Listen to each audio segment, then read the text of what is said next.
Nobody told me that starting a side hustle would be this hard. I'm trying to build something for my family, but most of the time I'm filming after 10 p.m., sometimes 11 p.m. The next night I'm, staying up from sometimes 10 to midnight or 11 to 1 editing a video. And then I'm waking up at 4 a.m. in the morning and try to squeeze out a workout before going to school, going to work the next morning. This week wasn't about finding new clients, which is what I wanted it to be. It was just about surviving. So full honesty, I had a way different plan for this week's video. I wanted to talk about getting my first mural client, trying to join Facebook groups and making Facebook reels, all that. But the truth is, I'm not there yet. I'm still learning how to make videos themselves.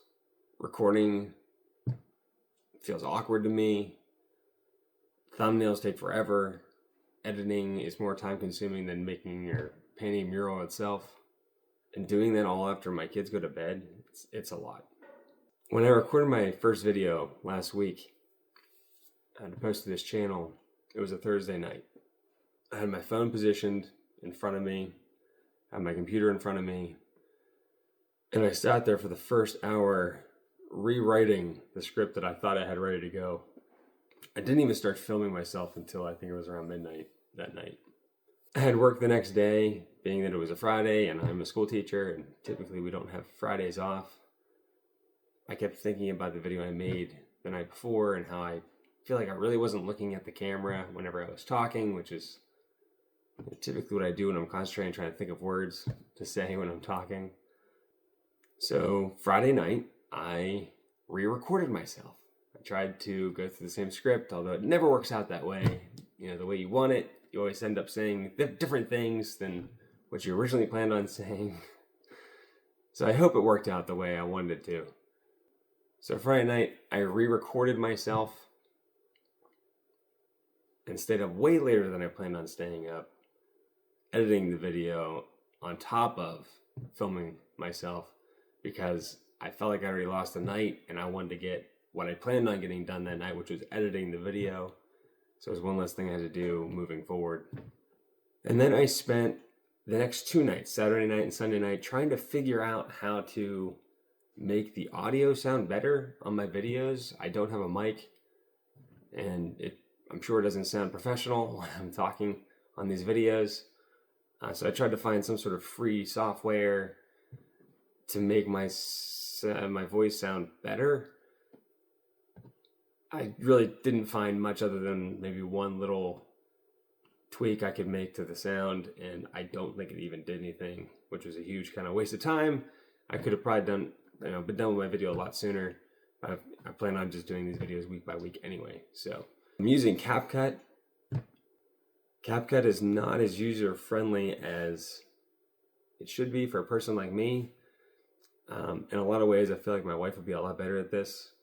She owns an Apple phone, so I think that she has to be an expert because I don't know how to use an Apple phone either. But she is the tech whiz in the family, so whatever. Anyways, Monday night, I was exhausted. I couldn't work on doing anything for these videos. I had to write subnotes for the next day for my substitute teacher that was going to be coming in for me. My brother and my mom and I, we found a new doctor for my dad, and we were going to drive into Pittsburgh the next day to meet with the doctor and talk with the doctor and see if we could do anything different for him. Tuesday night, I created a thumbnail using Canva and posted my video privately on YouTube. I found some helpful hints, watching going down the rabbit holes I like to go through on YouTube. So thanks, Shane Hummus, for some tips for posting your video privately first before posting it publicly. Apparently that optimizes your video, makes it better before you publicly post it. I don't know. I'm not an expert at this. Anyways, I scheduled my video to post publicly Thursday night, like midnight going into Friday. So really Friday morning at midnight. At the time of writing this script, it was a Thursday night. I think I finished writing the script around 1 a.m. Started to lay down, was trying to go to sleep. And then I think my son woke up at 2. I tried to get him back to sleep. It was pretty quick. I go lay back down in bed, and I'm thinking about the video that I just posted and had 2 days just kind of sitting on YouTube, not being posted yet. And I realized I didn't put any pictures from my murals in my last video, so I had to go back. So around 2:30ish in the morning, I was overlaying pictures of my murals in the old video, and then I had to delete my first YouTube post. I think I had 1 view. I didn't really plan on looking at how many views I had, but I saw I had 1 view. Like, whoops. So I ended up deleting the video and then reposting the video, or at least scheduling to repost it. I just figured Friday. I didn't want to waste any time. So Friday, I scheduled for Friday at 6:30 p.m. Hoping that it was going to optimize privately for me, again, like the other video did. So it is currently Friday, and I am recording this video. But by the time I post this, it's probably going to be the following week. So you're kind of like watching the past. If anything, these videos will help me keep myself accountable. I plan to post every week onto this channel to help document, this side hustle journey, although it feels more like a YouTube journey than a side hustle journey at the moment. But I have a feeling that, or at least a hope that these videos that I'm making and posting on YouTube are going to be a little easier every week I do it. Well, like I mentioned before, my kids don't go down until about 9, maybe 10, or maybe that's the time that I wake up from trying to get them to sleep in their room. And then I lumber off into the living room and try to get some things done. By then there are a lot of things I got to do. I got to pick up toys. There are dishes to do. There's laundry to fold, laundry to put away, garbage to put out. The list is endless. Floors to clean. All before I even think about doing any of this stuff, with making videos or trying to do anything with a side hustle. There's just a laundry list of chores to do. Luckily, my wife takes care of a lot of other things that I've not mentioned, and even some of the things that I have mentioned. She's the real hero in all of this. So kids, your mom is a superhero. And for all those people out there that are single parents, I have no idea how you do it. This is really hard.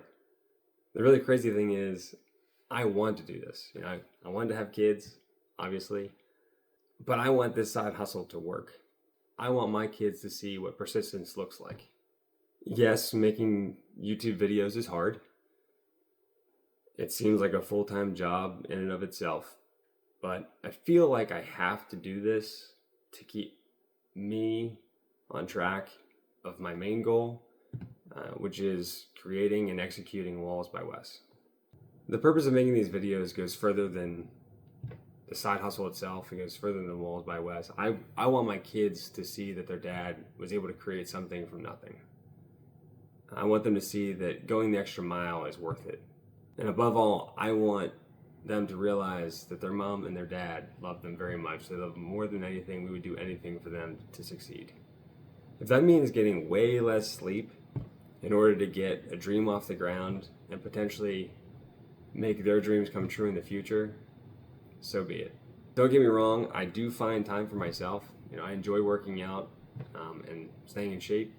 Unfortunately, that is also a time when my kids are not awake. I try to squeeze that time in before work so it doesn't impede my time with my kids. That 4 a.m. alarm clock and I don't get along very well, but the feeling I get after working out outweighs the struggle of getting out of bed. I'll be real, this is a lot harder than I expected, but I'm doing this because I don't want my kids to see my wife and I struggle. I want them to see that creativity can help support a family. And even if this doesn't turn out the way I wanted to, at least I tried.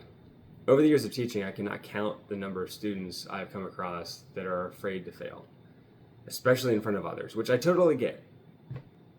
That is a fear so many kids have growing up, the fear of failing. Failure is nothing to fear.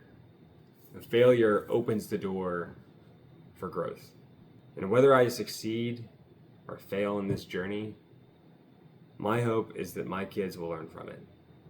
And for those of you that may also be watching this, other than my kids, hopefully when they get older, if you are ever in a position where you're starting something and it's super overwhelming, you are not alone. Stick around and grow with me. And if you want to follow a real journey and not just the highlight reel, subscribe and come hang with me.